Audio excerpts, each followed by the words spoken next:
નમસ્કાર ખેડૂત મિત્રો, આપણી યુટ્યુબ ચેનલ યોજના માર્ગદર્શન પર તમારું હાર્દિક સ્વાગત છે।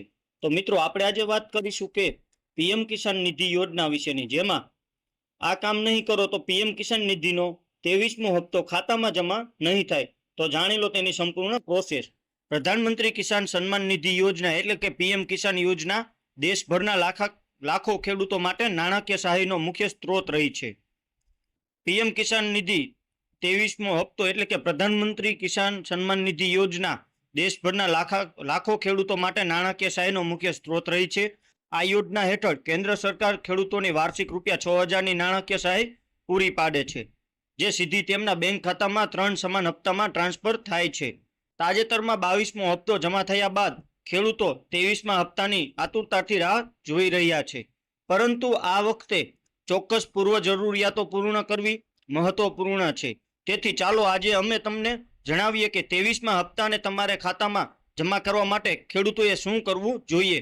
તો સૌપ્રથમ મિત્રો, તમે અમારી યુટ્યુબ ચેનલ યોજના માર્ગદર્શનને જો સબસ્ક્રાઇબ ના કરેલ હોય તો સબસ્ક્રાઇબ કરી લો અને અન્ય વ્યક્તિ જોડે શેર કરો, જેથી કરીને તમને આવા અવનવા વિડીયો સૌથી પહેલા જાણવા મળે।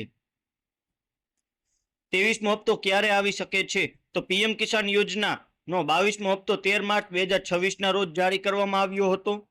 આ યોજના દર 4 મહિને હપ્તા પૂરા પાડે છે, તેથી આગામી 23મો હપ્તો જુલાઈ અને ઓગસ્ટ 2026ની વચ્ચે આવવાની અપેક્ષા છે। જો કે સરકાર દ્વારા હજુ સુધી કોઈ સત્તાવાર જાહેરાત કરવામાં આવી નથી। મિત્રો, શું આ જરૂરી પગલાં વિના હપ્તામાં વિલંબ થઈ શકે છે?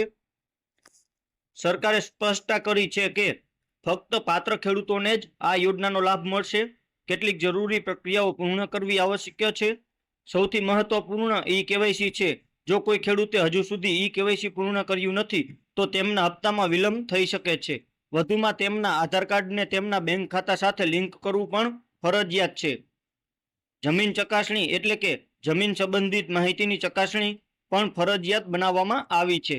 જો આ 3 પ્રક્રિયાઓમાંથી કોઈ પણ અપૂર્ણ હોય તો 23મો હપ્તો તેમના ખાતામાં જમા થશે નહીં। ખેડૂત મિત્રો, જેને તમારે ધ્યાનમાં રાખીને તમારે ડીબીટી પણ કરાવવું અને કેવાયસી પણ કરાવવું ફરજિયાત છે। ત્યારબાદ વાત કરીએ તો કયા ખેડૂતો આ યોજનાનો લાભ લઈ શકે છે? તો આ યોજના ફક્ત એવા ખેડૂતો માટે જ ઉપલબ્ધ છે જેમની પાસે ખેતીલાયક જમીન છે અને જેમના નામ સરકારી રેકોર્ડમાં નોંધાયેલ છે। વધુમાં પરિવારનો કોઈ સભ્ય આવકવેરો ચૂકવનાર ન હોવો જોઈએ અથવા ઉચ્ચ હોદ્દો ધરાવતો ન હોવો જોઈએ। હપ્તો પ્રાપ્ત થાય તે પહેલા બધા દસ્તાવેજો સાચા અને અપડેટ હોવા જોઈએ। સરકારી ડેટા અનુસાર યોજનાના 22મા હપ્તા સુધીમાં કુલ ₹4.27 લાખ કરોડથી વધુ રકમ ખેડૂતોને ટ્રાન્સફર કરવામાં આવી રહી છે। આનાથી દેશભરના લાખો ખેડૂતો અને સીમાંત ખેડૂતોને નાણાકીય સહાય મળી